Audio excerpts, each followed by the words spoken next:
class. Today, we will discuss, syempre, our 5 senses.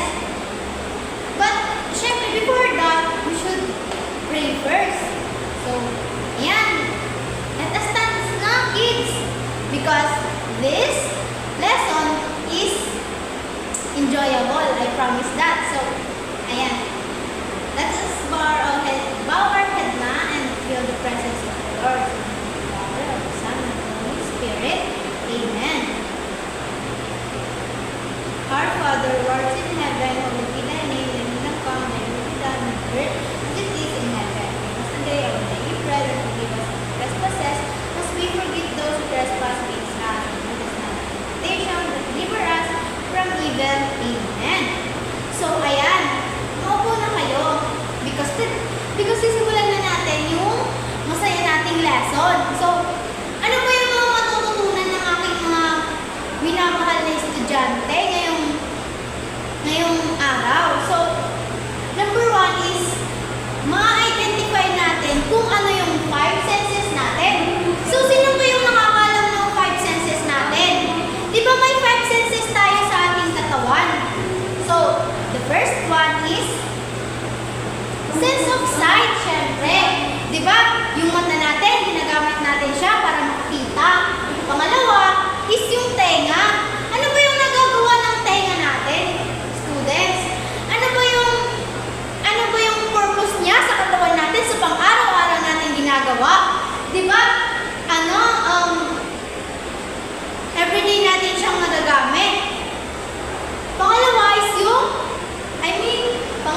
pang-apat is yung ilong natin. So, di ba, kapag lakad tayo, then may nakasalubong tayo na mabango, na, syempre, nakaamoy natin siya na mabango nga ito. Kaya nga nasabi natin na mabango ito, di ba?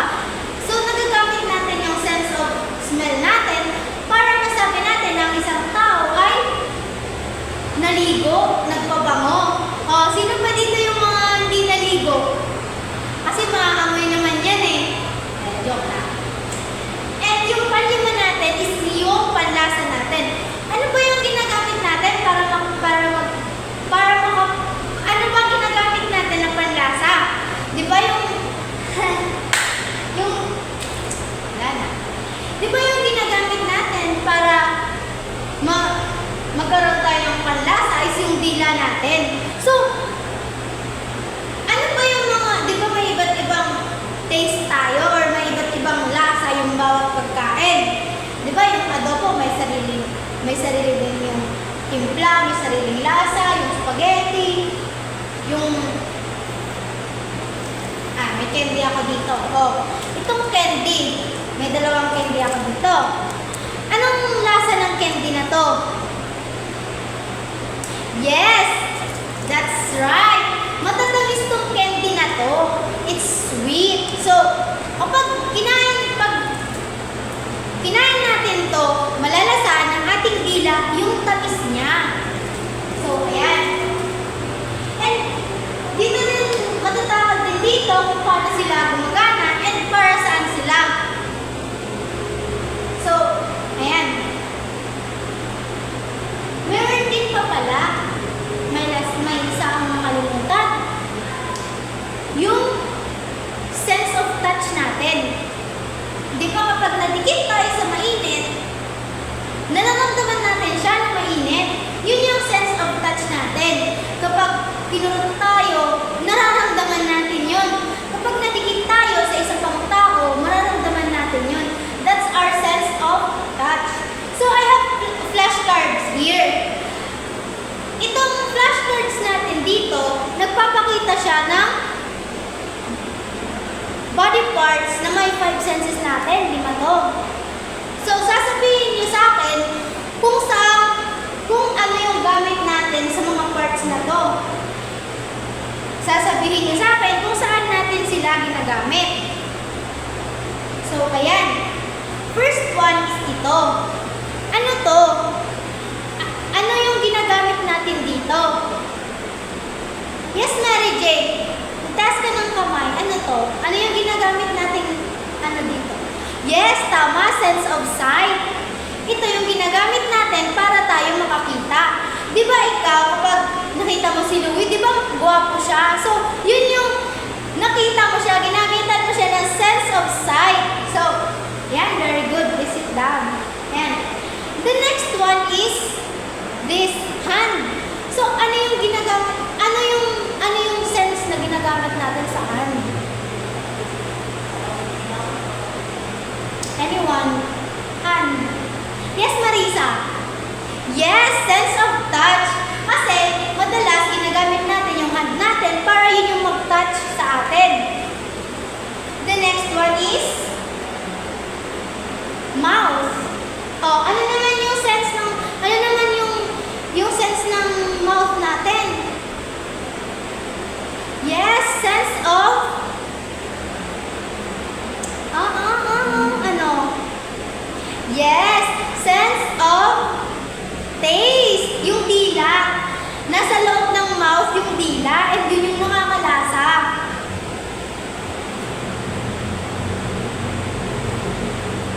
Ito naman, ano naman to?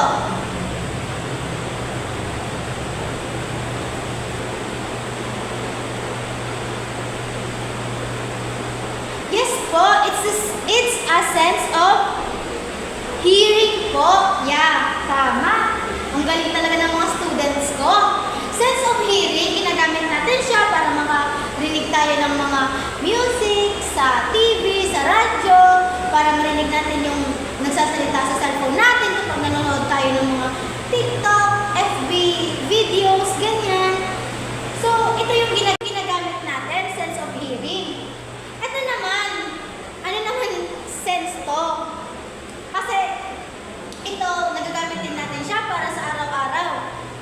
And araw-araw natin siyang nagagamit. Kasi dito tayo nabubuhay, dito tayo humihinga. Yes, sense of smell, very good. Ito, ginagamit natin yung nose natin for sense of smell. Ginagamit natin siya para makaamoy tayo ng mabango, mabaho, masang-sang, ganyan. Ginagamit natin itong sense of smell.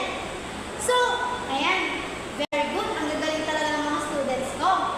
So, dahil tapos na tayo dito sa flashcards, meron naman ako dito ang papakita na pareho lang din, na sense din. Pero ito, yung may mga ano na siya. So, ayan. Yung sight is para sa eyes.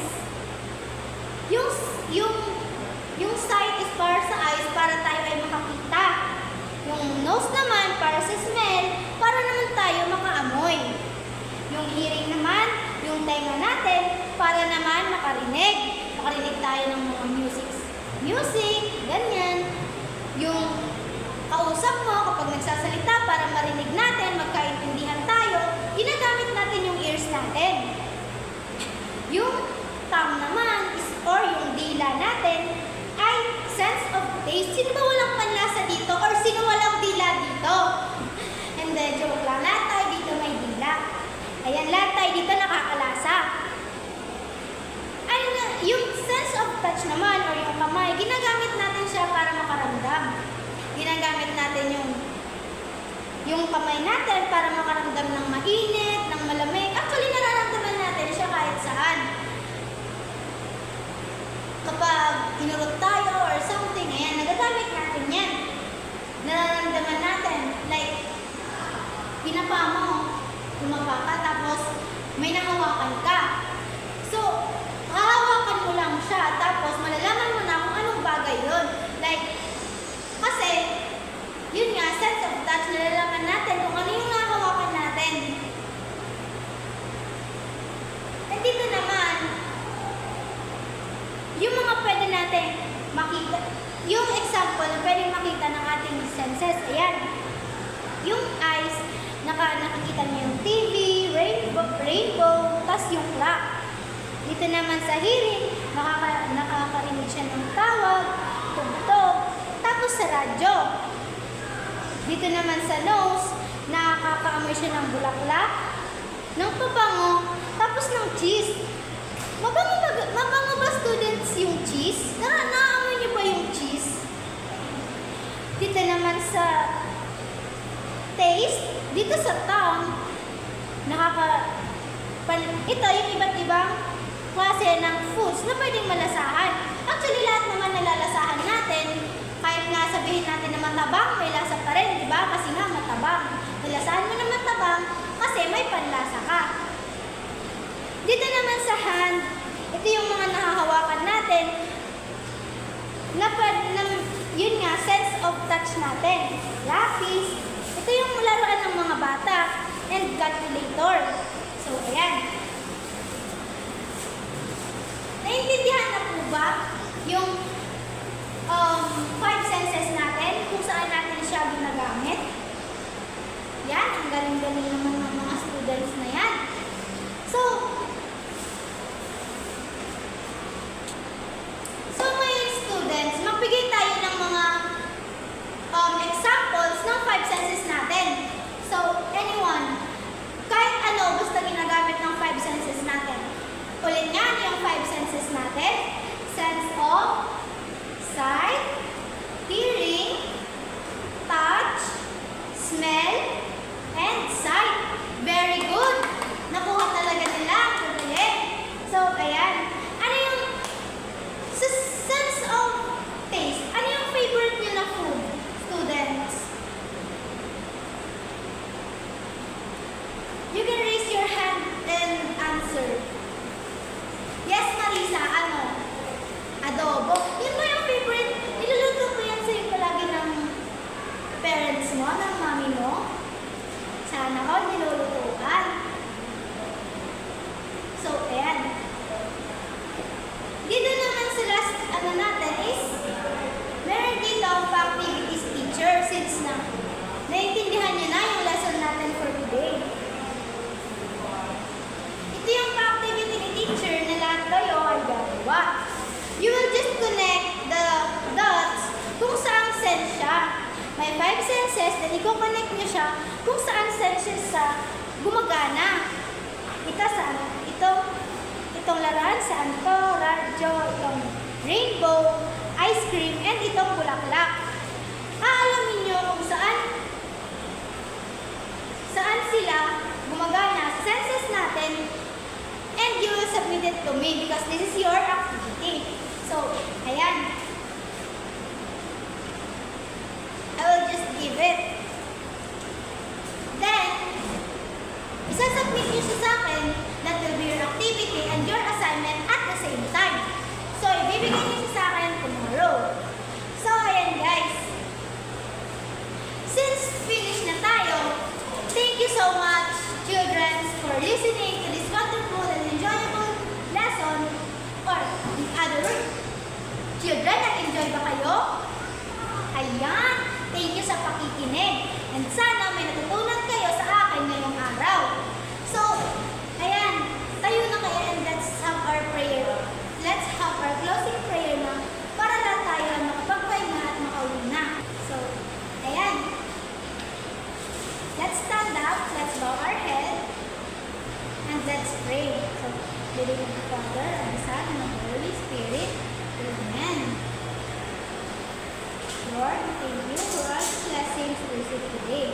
Let peace and unity prevail in our home, school, community, and country. Keep us always safe. Keep us, these children, safe. And let love reign in our hearts. Amen. So, in the name of the Father, of the Son, and of the Holy Spirit. Amen. So, ayan. See you tomorrow, children. See you tomorrow. And we will have another enjoyable activity. Please be active always and maging positive lang tayo sa life. So, ayan. Bye!